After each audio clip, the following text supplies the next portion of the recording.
M0FXB, welcome to my channel. So we're looking at the KYDERA 880, or otherwise known as the RADIODDITY GD88. Very similar to programming the KYDERA CD300, DB25 by RADIODDITY, and the RT73.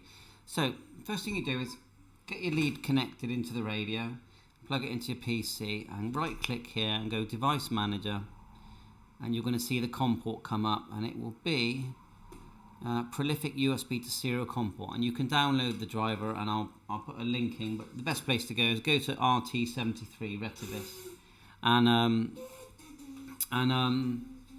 then you'll find it there. You've got little Nico in the background, don't take any notice of that, and you'll find the USB driver there. So let's just go through this. So the first thing you want to do is read your radio. So I'm not going to read mine now because it will mess up what I've already done. Or shall we try? So let's go to COM.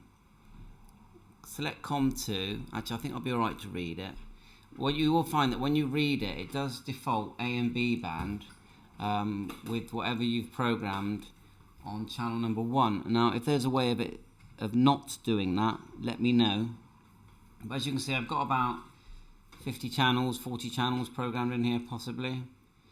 So we're just going to show some basics, really, once we get onto the main screen. So the first thing you'll do is go into basic parameters and get your call sign in there. So basic parameters here, call sign and DMR number, that's crucial. And I would do the timeout, do that. I've got mine on 390 seconds. That's all that's important for now. Device info on the top just tells you what your info is and latest update and things like that. So that doesn't really matter that much. And yeah, what radio is connected, and I'm connected to the DRS 880 plus. And you know, it could be the RETEVIS RT73 because it's pretty much the same code plug. So first thing you want to do is see what zones you've got. So double click zone here at the bottom, or just click it once at the bottom here. And you can see I've created a few zones. Now if you want to add a zone, when you click zone here, you get the option to add one here at the top. What is a zone? It's where you put your channels, so you have to create channels as well. So when you click plus on the zones you've created are here. If you right click on one of them, all your channels. So if we go to right click on one of the ones we've never created a channel, look, like 5 here. Look, there's only one channel there. So let's just do the basics. So let's do channel. This is channel number 1. Now we've selected that it's digital.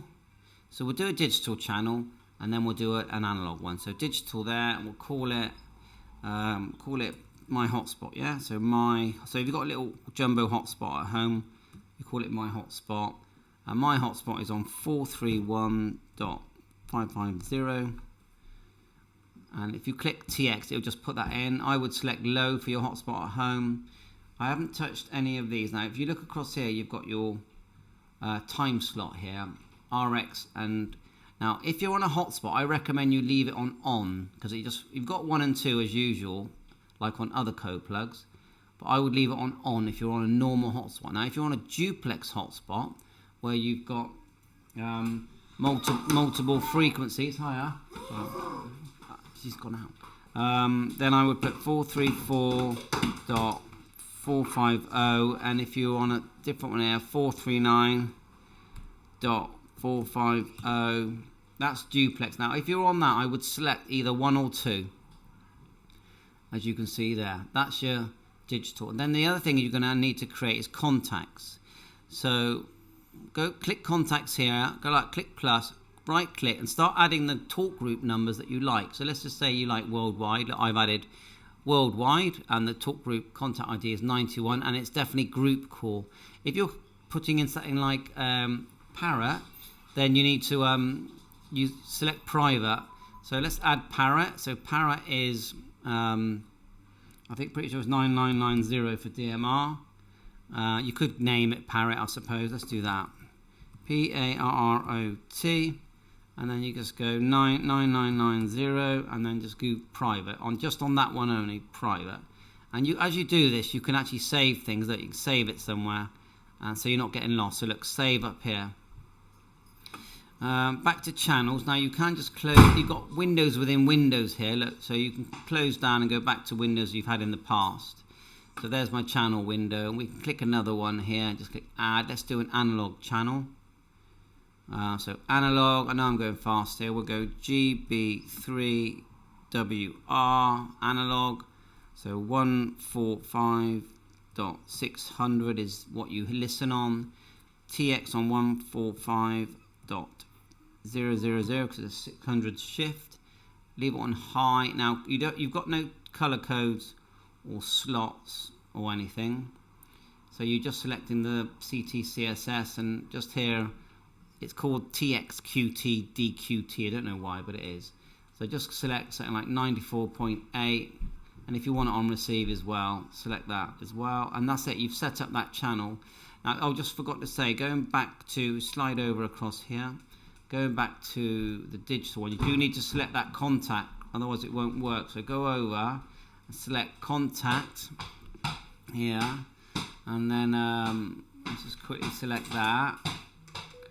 Contact, where's it gone? On number 1, we will find it. Oh yeah, look, worldwide here. So on number 1, you just got a drop down list for all your contact lists. So just select the one you want. So say you want worldwide, and then save that as well, and then click save it, and then you can now, if you want, you can start writing this to your channel. You can add zones here just by clicking plus, more zones, add channels, which is by right clicking. You can add as many channels as you want. If you want to import your CSV file, when you click contacts here, look at this, ham contacts. You can click on that, and it comes up like this, and this is where you can import things. Look here, import. You go to that, and you can import file, and you've got contact lists and ham groups. APRS settings are here. We've not done any APRS. All those annoying tones, you've got things here. Preset buttons, that's well worth doing. And the interesting thing is, I know it's confusing when you first see this, but look, if I select P1, do the drop down, it will actually show me where P1 is. If I go P2, the picture changes. See that? The red button went to the top. P3. So that's it really. So thanks for watching my channel, and I hope this clears it up a bit. Got my kids here now, so off I go. Lots more to this, but I just thought I'd show you the basics. 7.3, all the best.